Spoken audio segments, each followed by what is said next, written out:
Holy smokes! I can't see anything. It's kind of a weird day. It's Saturday in the fall, and I'm not hunting. And I'm at home just working on stuff. Actually, what I'm working on is I'm prepping traps for this upcoming trapping season. And I'm sure that all of you have been drugged to an event, something that you didn't really want to go to, whether your wife or girlfriend drugged you to it, or your boyfriend or husband, or your life partner, or whatever you want to call them these days. They drug you to something you didn't want to be at, and it was kind of awkward at first, and then you found somebody who had like interest.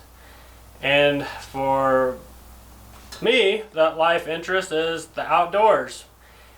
And so you start talking about outdoor stuff, and then you, for some reason, whenever people get passionate about things, they like to put themselves in a subcategory. And we think that that subcategory is better than all the other subcategories.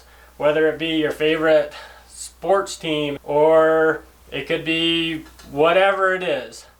But for hunters, we classify ourselves as rifle hunters, and then within rifle hunters you got long distance rifle hunters. Then you got the whole 6.5 Creedmoor group. Then you got muzzleloader hunters. You got flintlock and traditional muzzleloaders, and then you got long range muzzleloaders. Then you got archery, and you got your compound guys, your crossbow guys, then your traditional guys, and then even off of that you got your self-bow guys. And whatever category you fall in, you think that that's the best, and everybody else should do that and abide by your rules. I don't like to put myself in a category, but if I did, I'd probably be in the traditional archery category. It seems like from time to time, laws come up and laws get changed, and all of these little subcategories start fighting each other. One thing that's been brought up recently are trail camera bans. And so Arizona, it's now illegal to use trail cameras. New Mexico, this is our last year to trap on public lands. There's all these rules. We've lost spring bear seasons, trapping rights, cell cameras, and all of this comes about because whatever subcategory, either they don't care about it or they think it needs to be changed. Another big one is crossbows.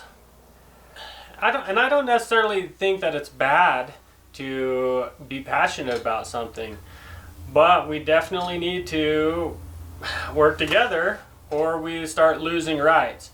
And so the way my brain works is, if I don't agree with something like cell cams or trail cameras, game cameras, whatever you want to call them, if I don't agree with it and I'm going to push for changing a law, I need to be familiar with it. So I need to go put some cameras out, if it's legal, to see what it's all about. And then I can make my decision off that.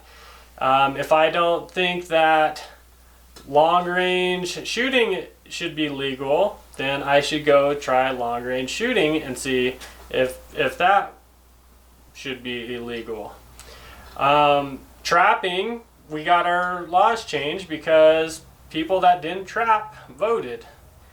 Same with spring bear. If you think we should get rid of spring bear hunts in certain states, and it's legal now, you should go try it and see if your mind changes. So I've had an opinion for a while, and I've kind of kept it to myself. I might have shared it with a few people, but that is that modern inline muzzleloaders with a scope shouldn't be allowed to be used during the muzzleloader season. And a lot of states have rules pertaining to this. You look at states like Colorado, you can't have a scope on it.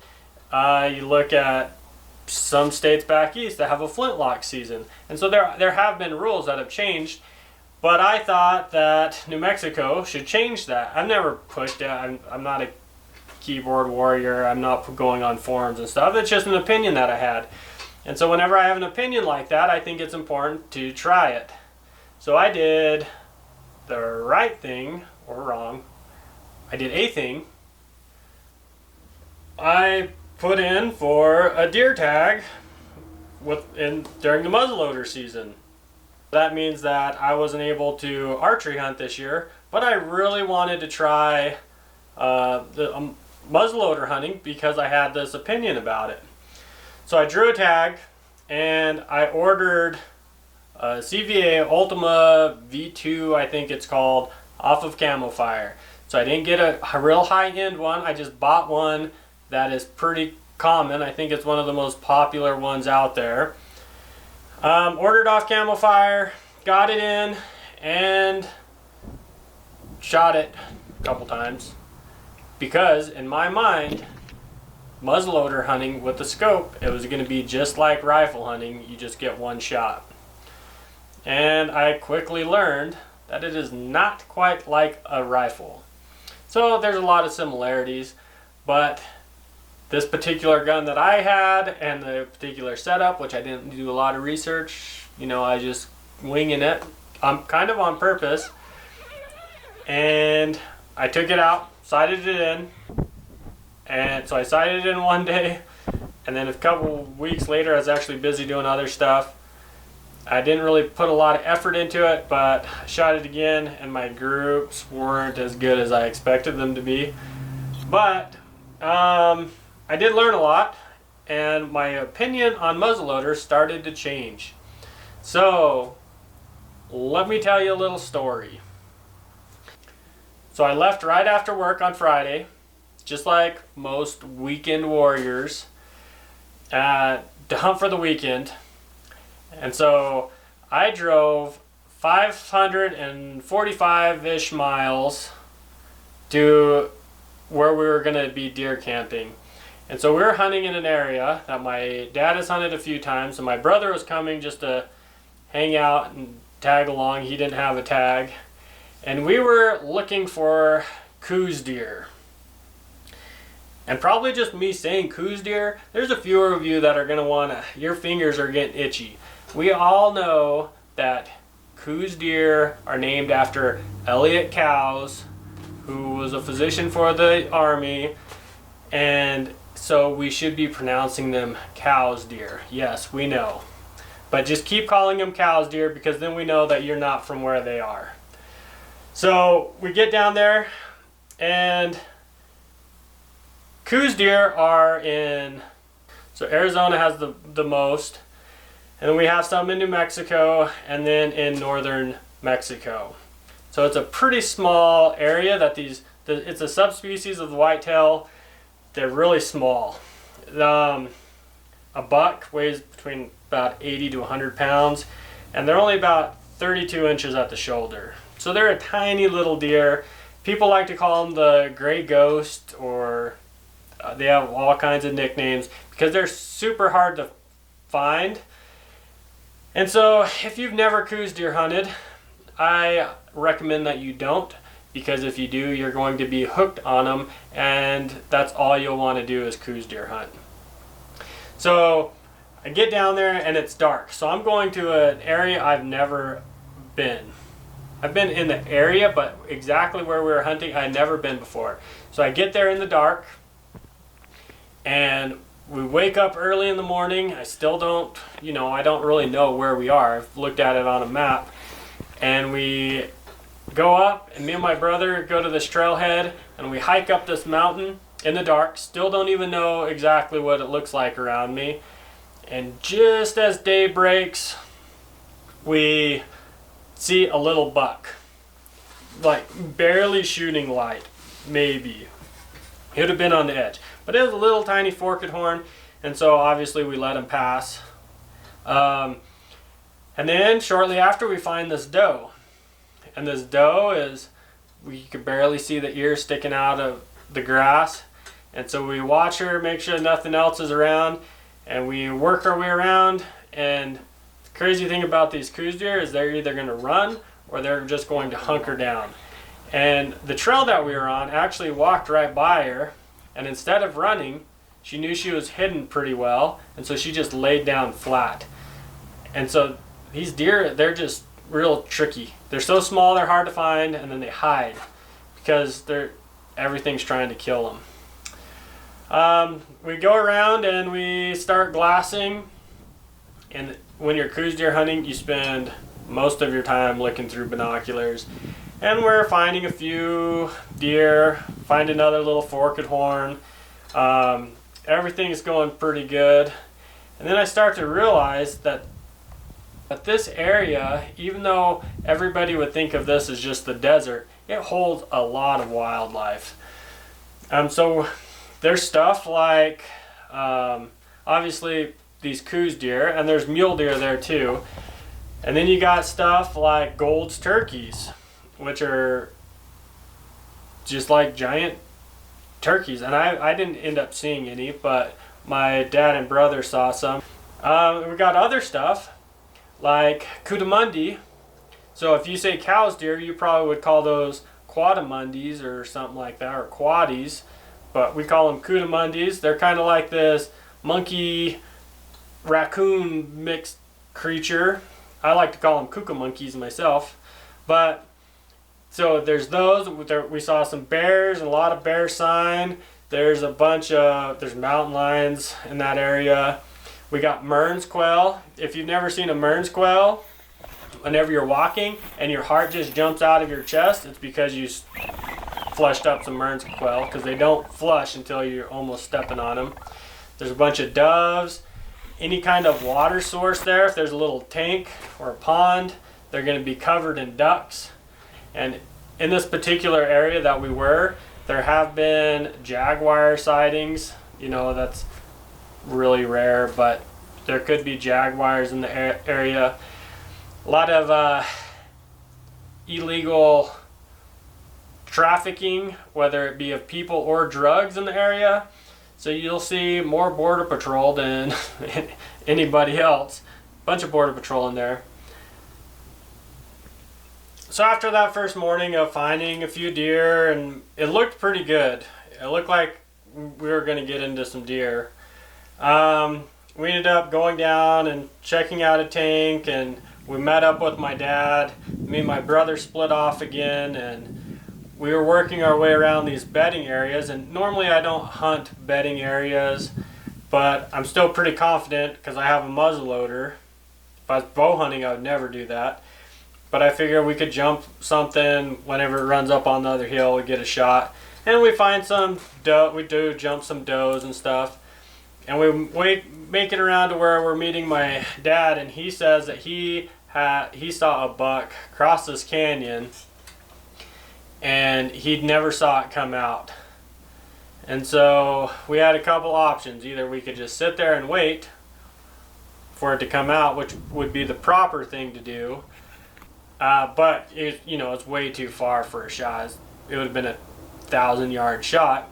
Or I could just go over there. And so my brother and my dad, they didn't want to go over. So I ended up going over by myself and looking for this deer that I had never seen. He said it was a big buck. And I worked my way up this little draw. And I never found the buck, but what I did find was a whole bunch of people tracks. And these aren't like boot tracks from hunters. These are tennis shoe tracks, which seemed out of place, not really considering where we were. And so I started getting a little bit nervous because I'm by myself at this point. I have a muzzleloader, so it looks like a gun. People aren't going to be able to tell right away what it is. And so I'm wandering through this rough stuff, and you could see where I think there were probably drug mules or illegals coming across there, and they hunker down during the day. So they hide during the day and then they travel at night. So I'm a little bit worried about stumbling onto a group. So I make my way back to my dad and my brother, and we end up working our way around, just keep glassing and, just taking it easy. And then right towards the evening, during prime glassing hours, we get out on this point and we find this little buck. So this is still the first day. And at first glance, I was thinking, yeah, that's way too far. And he was moving pretty quick. I don't know if he had been jumped or bumped or if he was headed towards water or what, but he was cruising. And yeah, I thought he was probably 600 yards. He was across the this little draw, and I ranged him, and he was 280 yards. And so I was thinking, wow, he's way closer than I thought. And so I run down, or I grab my gun, and I'm gonna go try to get a little bit closer, and I tell my brother, hey, try to get this on film. And so as I'm working my way down, my brother is filming this deer. And so I get down, and so I have a range on him. I have him at 180 yards, which I think is, well, previous me would think that that would be a gimme shot with the muzzleloader. And even with my confidence levels not as high, I still felt pretty confident that I could make that shot. And I get set up on a rock, and I'm lined up, and he stops, and I go to pull the trigger, and I forgot to cock the gun. Just my mind, everything going on so fast. Rookie mistake, right? And so I cock it as he starts to move again, and he stops again, and I shoot. And whenever you shoot a muzzleloader, you have no idea where you hit because all you see is white smoke. And so I missed. I still don't know if I hit under him, over him, in front of him. Pretty sure I didn't hit behind him, but it's possible. And thinking back, I think what happened was I didn't use the right line in the scope for my elevation, and so missed him. So I reload real quick, and he's going, just as I get reloaded, he goes right into this little cut. And he was acting weird. He kind of slowed down, and he wasn't moving as fast, and he was just kind of walking. So I run around, and I'm thinking I'm going to get about a 50-yard shot of him on the other side. And so I'm peeking over this little hill into this draw, and I hear my brother whistling. And so I look back, and he's going like this. And so I'm thinking that this buck had made it up into this little saddle. So I go to step around this bush, and that little buck was standing there about 25 yards from me. So it turns out he was also looking at my brother because he didn't know what was going on, and I ended up shooting him right there. So missed at 180 yards, hit high, but I hit him at about 25 yards. And so we start, getting everything ready, and the crazy thing is, while we were skinning that deer, then we found a group of drug mules, which was pretty interesting because they were filling up water in this tank. There were 6 or 8 of them. They had big backpacks on, and we weren't right on the border. We were a little bit north, and all I could think is, man, that's got to be a rough way of life.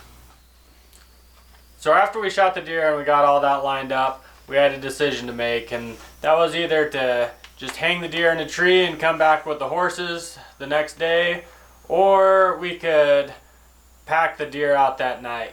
And so since Coues deer are small, we decided to just load it up in the backpack and haul it out, which turned out to be a pretty bad idea because we ran out of water way before the pack out, and it was a little bit further out to the truck than we had originally thought. So it was pretty rough. It wasn't terrible, but we should have just gone back to get the horses.